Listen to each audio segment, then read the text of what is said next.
Welcome to This Week in Missouri Politics from our Jefferson City studios. I am joined today by Senator Justin Brown from Faughn and Phelps County. Thank you for having us, sir. Thank you for having me. And Representative Michael Haffner over in Cass County. Welcome back to the show, sir. Thank you. Appreciate you guys are being here. Fresh off an ag hearing this week. What happened at the hearing? So we just talked for about an hour, and we discussed about 5 different topics. Started out with the foreign ownership of land. We've got some significant changes going on there. Senator Brown and I were leading the discussion, and specifically there's some things going on at the federal level with the Committee on Foreign Investment of the United States. And Scott, here's the alarming thing. When we talk about protected bases across the state of Missouri, for some reason Whiteman Air Force Base is not on that list. And so I am very concerned not only about Whiteman, I'm concerned about Boeing, I'm concerned about some of the petroleum industries that we have, our water supply. So we need to be able to merge not only critical infrastructure protection, but we cannot separate foreign ownership of land from the national security aspects.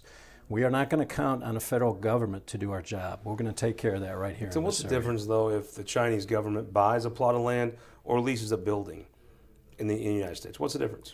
Well, the big difference is if they're an enemy of the United States, that goes through what's called the OFAC system, which is done by the Treasury Department. And the Office of Foreign Asset Control is a database that determines the enemies of the United States. That can be a country, that can be a business, that can be an individual. We can track that. Those individuals don't have business here in Missouri. We're going to protect our people. We're going to protect our bases. I mean, it comes down to it, you know, at one point, Republicans were for property rights, right? Right. You just can't sell your land to a foreign country. I mean, there is a point where you would property rights, until we're not. Right. That's where I have a problem with this legislation, and it's not the security part of it. I understand that. But as you know where my stance was on this last session when that bill came to the Senate, you know, we as Republicans we like to get on the stump and talk about property rights. Well, where does that stop?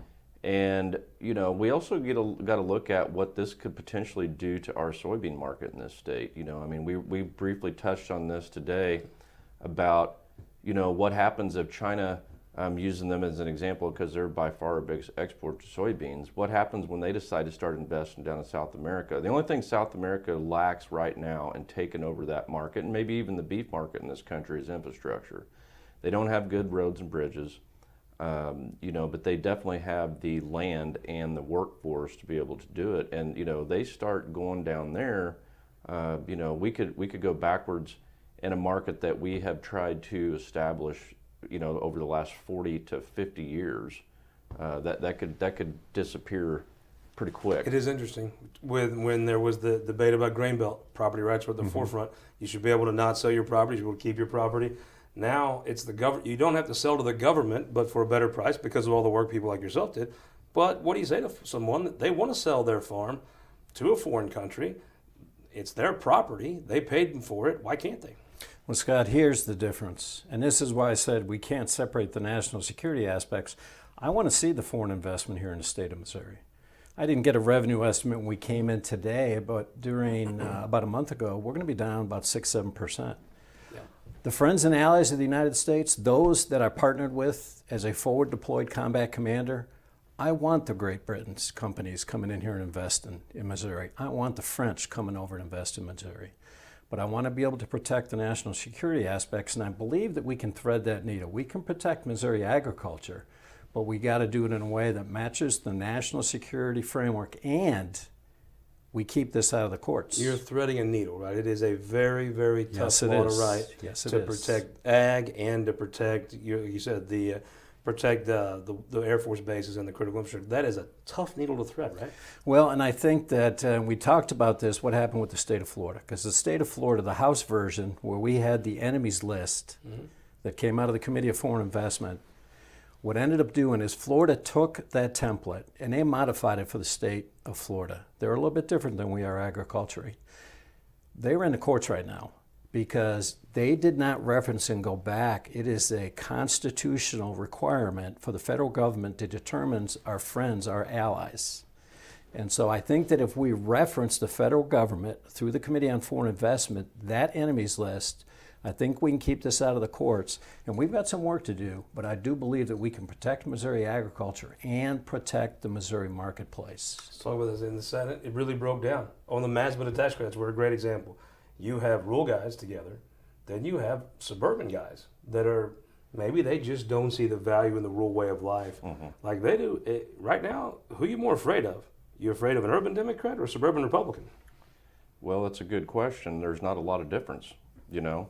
And going back to this bill, I mean, you have areas in this state, and I'm going to use like Northeast Missouri for an example. You know, we lose a lot of those hog operations, which I think they're closing 42 of those that are owned by Chinese companies, but the farmers own the ground. They're closing 42 of those in this state now, and I'm not saying that is a direct, you know, to the reaction of just bringing that legislation up. But if they start doing that in areas where those hog barns are at, I mean, where are you going to go for jobs? Where are you going to go? You're not. You're not. There is nothing else up, you know, in some of those areas. It's either you own the hog farm or you work for the hog farmer. I've seen this more and more in the House. You're an unqualified, not just friend, but champion of ag in the state. A lot of your friends might be Democrats more than some of your own Republican caucus anymore. Well, I think we've gotten into the situation, and Senator Brown certainly understands this too. We spend more time teaching folks about agriculture. We teach them about national security. It used to be law enforcement, military, farmers were the foundational element of what was taking place in the state legislatures. We don't have that anymore. We need to get those folks back into the Missouri State House. Well, and when you get them back in, I mean, it is. I've just watched this divide grow and grow. It kind of depends on your background and where you're from. But I mean, if you were raised a Prius driving Starbucks drinker from Chesterfield, you might be a Republican, but Right. I don't think you care much for ag, right? It's really been a very difference of the way they approach things. Well, and I think that one of the things that we've lost is this ability to sit down and talk within the Republican Party. Well, that's it true. has become dysfunctional. We've got to be able to bring that back. And that is a great point. Let's talk about an issue that passed the House with almost a kumbaya moment. In the Senate, got a little more contentious. There's a landfill being developed. I guess it's technically in Kansas City, right? But it's right on the border of some of your constituents. That is correct. So it's in Jackson County, but it's going to affect every person, every resident, every business owner in Cass County. And let's talk about this a little bit. Yeah. And we just talked about the dysfunction. Here's more of that dysfunction, some of the things that are taking place just within social media. And I want to be clear about this, Scott. So the governor vetoed, he did a line item veto of a regional study on a landfill in Cass and Jackson County. The governor made the right call.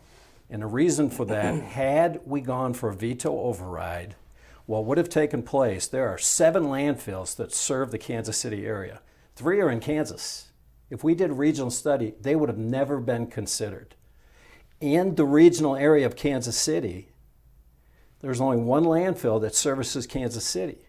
There are 3 more in Missouri outside the Kansas City area. We had done a regional study. It would have given a green light to the Monheisers for $1 billion project on the front door of every Cass County resident. And it's disheartening to me. There's some stuff going on social media saying that we were wrong. And we articulated this in town halls. We did it before the Republican caucus, did it on the floor. Yet the dysfunction runs so deep, they manipulate what is being said on the floor. They manipulate what is being said in town halls for purposes of their own. That's the dysfunction we need to get The back House to. delivered you this bill with this landfill. You guys discussed it. It didn't pass. Then it came up. The state budget was held hostage, frankly, Right. to throw this study in.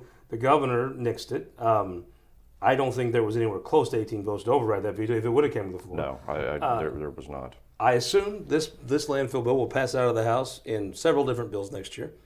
I just have a feeling you may rise with a few amendments in the piece of legislation. Is that fair to say? Scott, I made him a commitment. I'm running with 3 bills. I'm going to bring back the original bill. And I've had people, industry experts, that have reached out to me and said, Mike, we want to help you fix this because Missouri is broken. What the Monheisers have done, not only have they violated the intent of statute, they have violated statute in that they have not communicated with the community. But you can get that bill out of the House, right? We can My get it assumption out. it comes out relatively early, right? Yes. This comes to the Senate. I saw Senator Searpoy get involved. I had him on my show 2 or 3 weeks ago. I just don't see the climate. I don't think it's possible for, I mean, how do we just say this? For the senator from Cass to probably not alienate some of his colleagues Right. and pass this bill. Is that possible? Am I just wrong? I think you're exactly right. I think it's going to be difficult for us to be able to, quite frankly, get anything done in the Senate next year with as Well, if many. you're Cindy O'Loughlin, why in the world would you bring that bill up any day before the end of session? Right. That bill, in my opinion, doesn't go anywhere in the Senate next session. It's going to be an interesting debate. Speaking of the Senate, some folks have mentioned you might be a person that might be interested in running. You got one more term in the House you could run for, correct? That is correct. But you could also run for the state Senate, even though there is an incumbent. What's that looking like to you? Is there a family discussion? Is there going to be an interesting Halloween at the Haffner home, or what's it going to look like? Well, Scott, you know I'm a very intentional guy. Sure. And what I'm going to tell you is this. I have a major announcement next Thursday down at the farm, October 5th. Bill Cook's, the Cider House. And I'm going to be talking about a lot of things. I'm going to be talking about agriculture. I'm going to be talking about the landfill. I'm going to be talking about Cass County moving forward.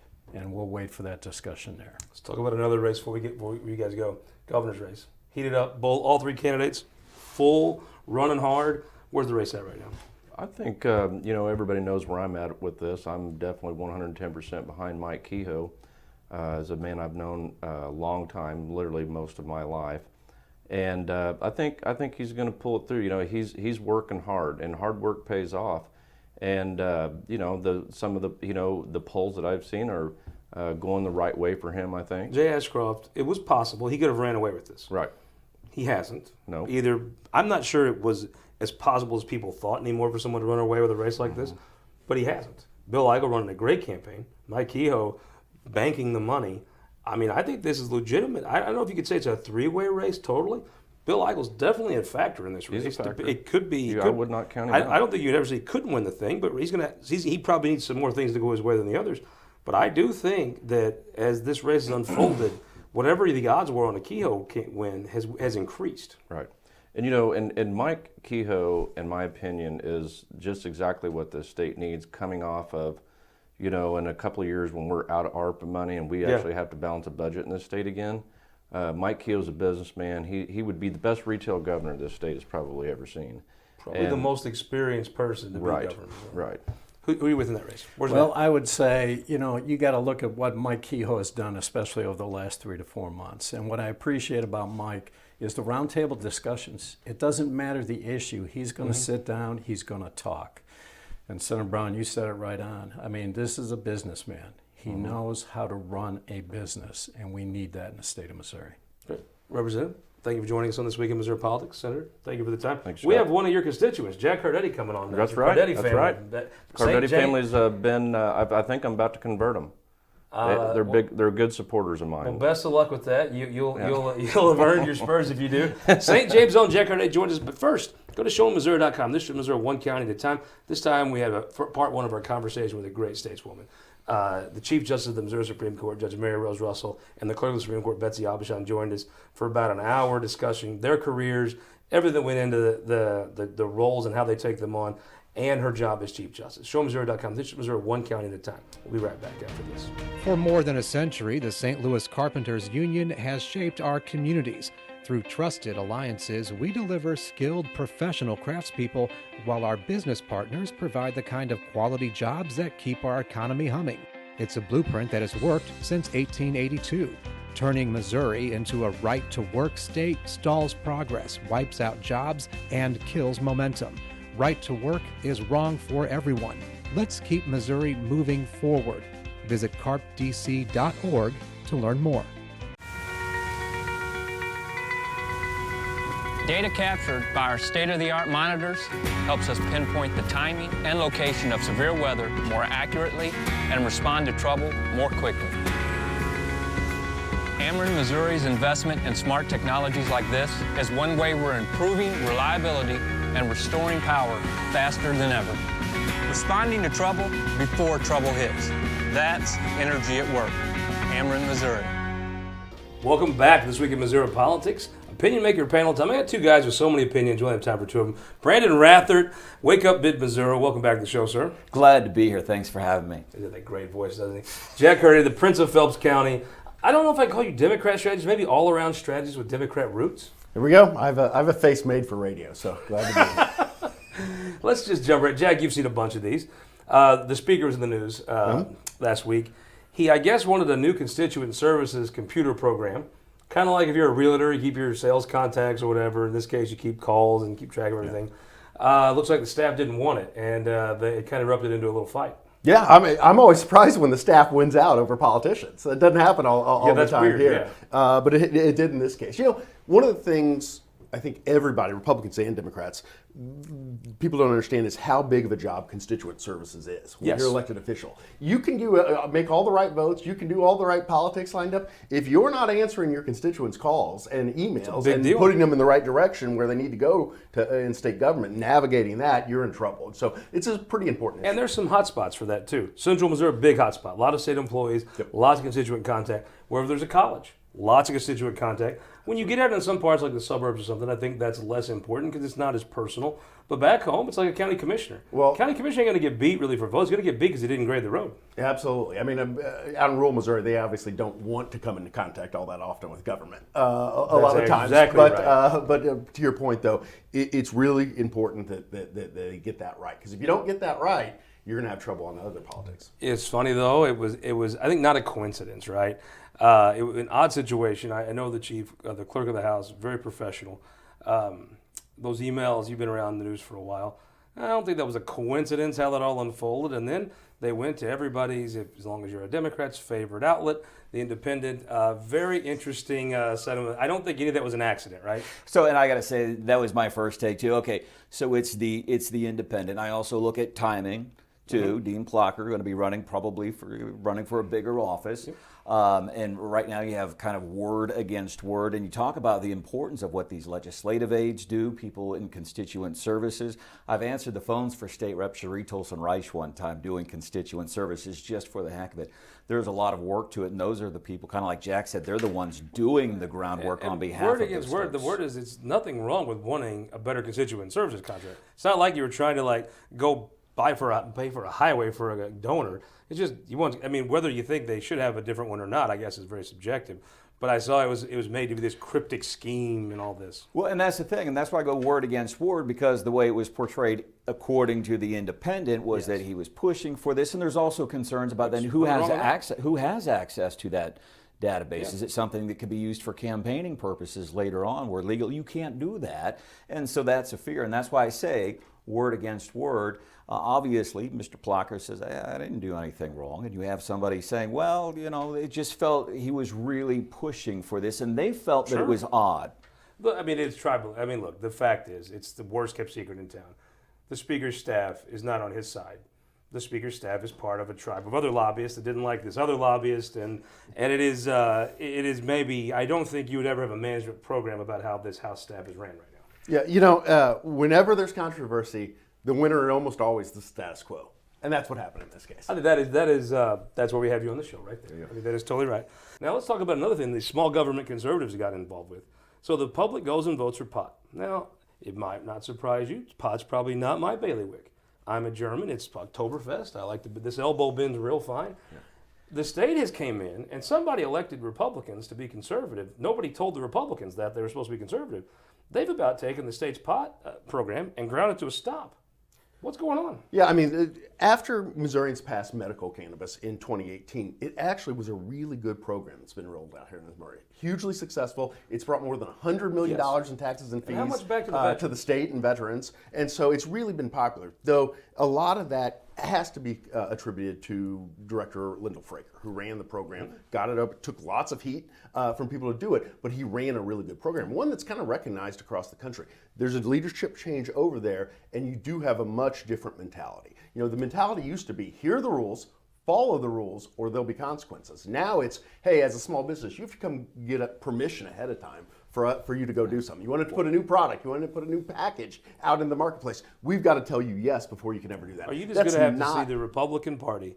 Maybe they'll have a cause. Hey, remember that time we were conservatives back about election time last year? Maybe we should try doing that all the time. Is it going to have to be your Bill Eigels, your Rick Branden, your Mike Moon? Are they going to have to step in and say, whoa, I thought we were conservatives here? I think you saw that a little bit at the end of last legislative session with Jay Carr getting involved in some of these issues. they talk about legislative oversight all the time. You talk about cutting red tape and bureaucracy, but at the end of the day, legislators don't hold departments accountable all Folks that thought often. they had a green pot factory. I think what the Republicans have done is created a red tape factory. I mean, I've never seen the like of new rules. I think somebody told me, I'm not a big consumer, but if you buy some pot, they want to approve the color of the packaging now. I mean, it's like, my God. Yeah, pre-approve it. Now, it used to be if you put a package out there and it wasn't compliant, it wasn't against the law, you got that thing yanked off of the market. Nowadays, you have to go and ask government permission before you can ever put something on a shelf. Is it not, have you seen this in your time observing government?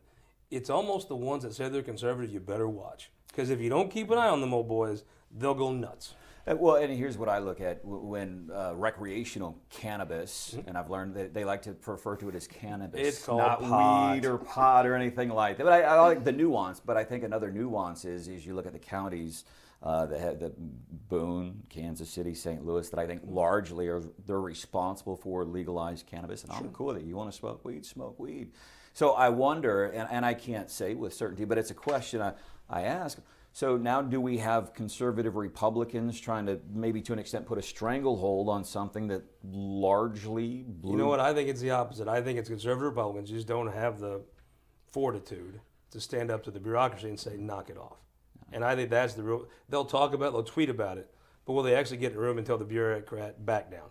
You're way far past where we set this thing off. What's wrong with you? I think it's more of a lack of courage than a lack of intellectual whatever. And I think you may see Nick Shore start working on remedying that next time. Let's talk about a bigger race here locally, the governor's race. It feels like it's really in full-blooded, going all in. All three campaigns now are rolling. They've all been on your show. Give me where you think that race is at right now.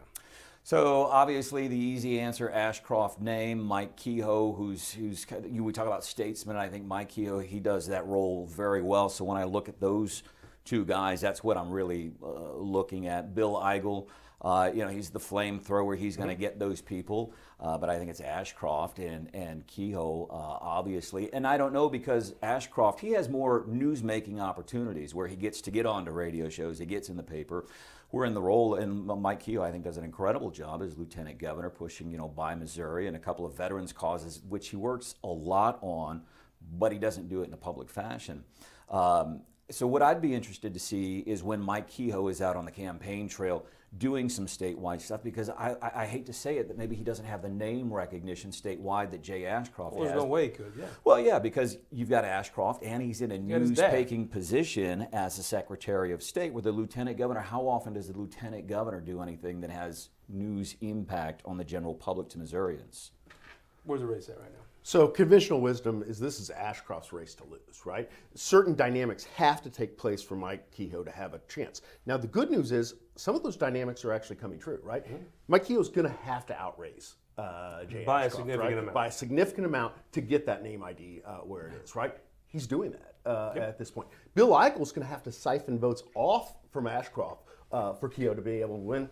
It's too early to know if that's happening, but it isn't for a lack of effort right now. Bill Eigel's campaign's really got out for a there. second. I think Bill Eigel's running the best campaign of the three. Yeah. Now, maybe it's because he has to. If he doesn't run the best campaign, there's no chance.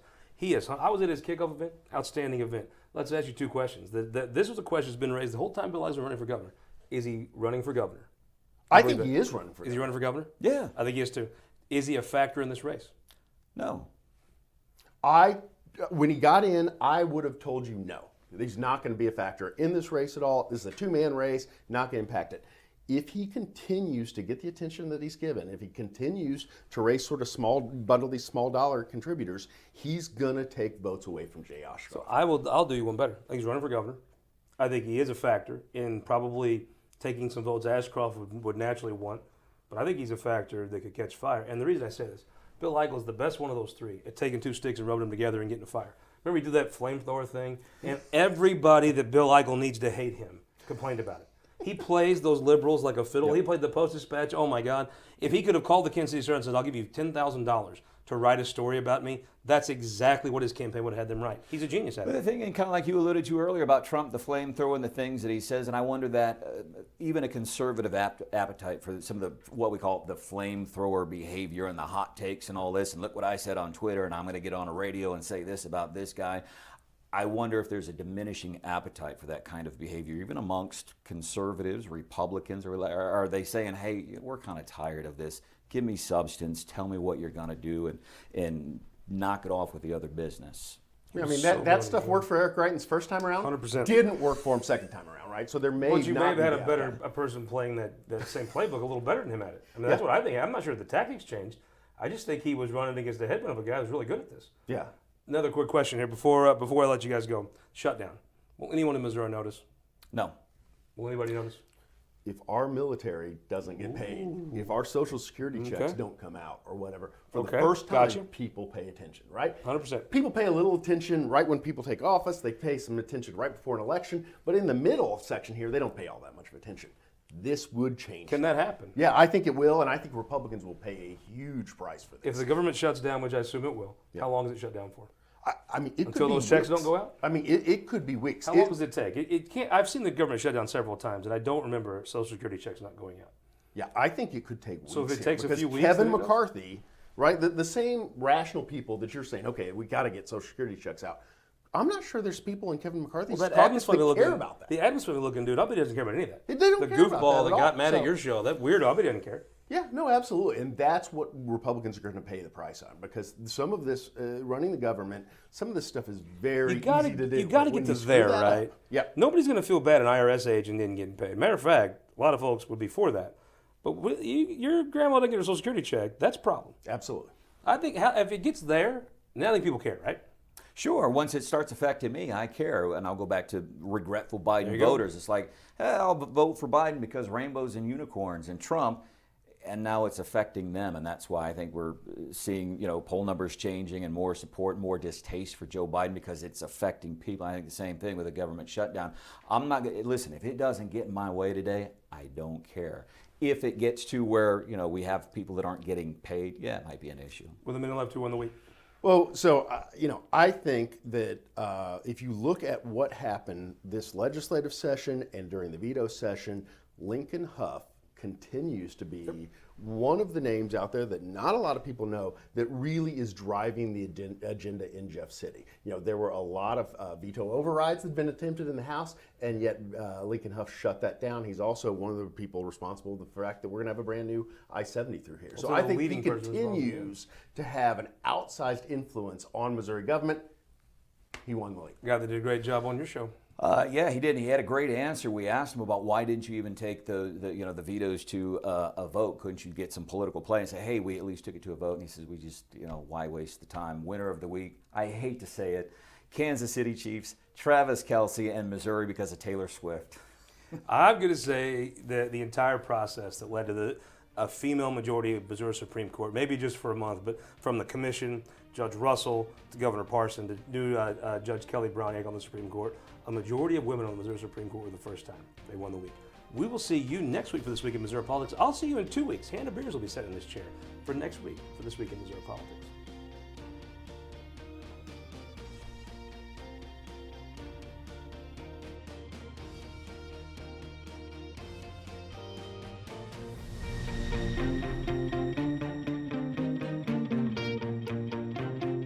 This Week in Missouri Politics is sponsored by the Missouri Automobile Dealers Association, Ameren, Spire, and the United Electric Cooperative.